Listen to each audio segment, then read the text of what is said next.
رمضان شریف کی فضیلت کہ نبی پاک صلی اللہ علیہ وآلہ وسلم کا ارشاد پاک ہے کہ آپ علیہ السلام نے فرمایا کہ اس ماہ مقدس کی یہ برکت ہے کہ جو ایک فرض پڑھتا ہے اللہ تعالیٰ اس کو 70 فرضوں کا ثواب عطا فرماتا ہے۔ اور یہ وہ مقدس مہینہ ہے کہ جس مہینے کے اندر جو روزے دار ہے وہ سوتا ہے تو اللہ اس کے سونے کو بھی عبادت لکھ دیتا ہے، اور وہ فرشتے کہ جو عرش اٹھانے پر مامور ہیں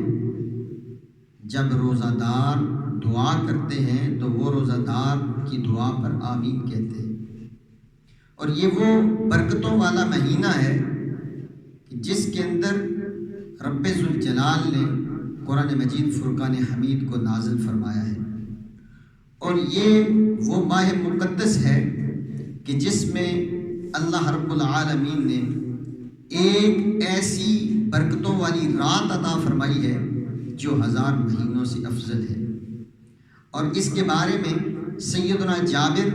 بن عبداللہ رضی اللہ عنہ سے روایت ہے کہ نبی کریم علیہ السلام نے یہ بات ارشاد فرمائی۔ آپ نے فرمایا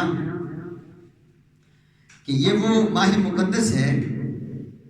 کہ جس کے اندر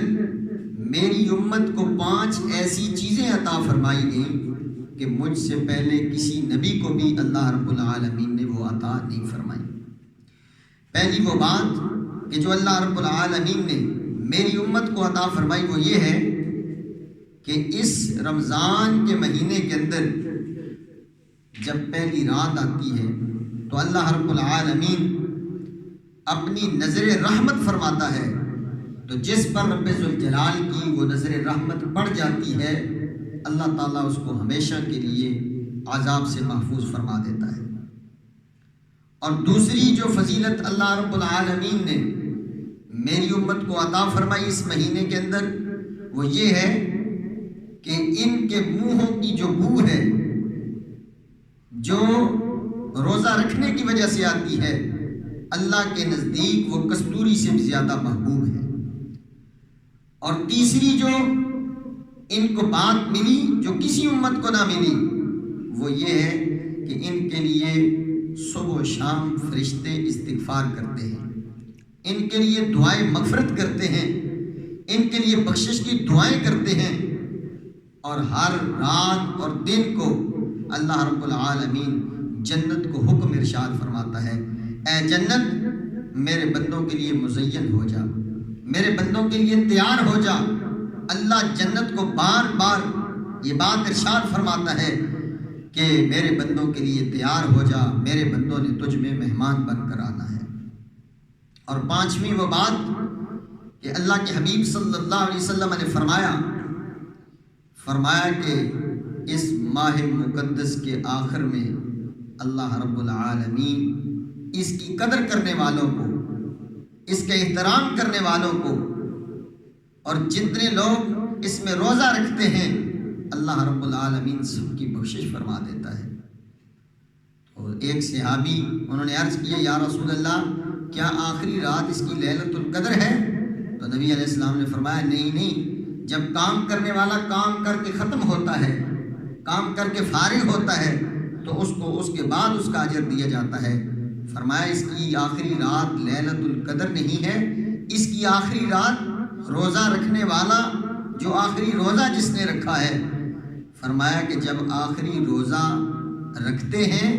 تو فرمایا کہ اس وقت اللہ رب العالمین ان سب کو پورا اجر عطا فرما دیتا ہے اور ان سب کی بخشش و مغفرت فرما دیتا ہے۔ اس ماہ مقدس کے اندر ہمیں برکتیں حاصل کرنی چاہیے، ہمیں رحمتیں لوٹنی چاہیے، اپنے پیاروں کے لیے بخشش کی دعا کرنی چاہیے، اپنے والدین کے لیے بخشش کی دعا کرنی چاہیے۔ اور یہ بات یاد رکھیں کہ اس ماہ مقدس کے اندر جو گناہ اللہ تعالیٰ معاف فرماتا ہے وہ صغیرہ گناہ معاف فرماتا ہے، باقی کبیرہ گناہ کی بات رہی تو وہ اس وقت تک معاف نہیں ہوتا کہ جب تک انسان پکی توبہ نہ کر لے، اور پکی توبہ کا معنی یہ ہوتا ہے کہ جو وہ گناہ کرتا ہے اس گناہ سے اس طرح باز آ جائے کہ دوبارہ اس کے کرنے کا اس کے ذہن کے اندر گمان بھی پیدا نہ ہو۔ جیسا کہ صحیح حدیث کے اندر یہ بات آتی ہے کہ لیلۃ القدر کتنی عظیم رات ہے، لیکن اس رات کے اندر بھی سب کی بخشش ہو جاتی ہے، لیکن جو ماں باپ کا نافرمان ہوتا ہے وہ اس رات کی برکتوں سے ہمیشہ کے لیے محروم رکھ دیا جاتا ہے۔ تو اللہ رب العالمین سے دعا ہے اللہ تعالیٰ ان باتوں پر عمل کرنے کی توفیق عطا فرمائے اور رمضان شریف کی برکات لوٹنے کی توفیق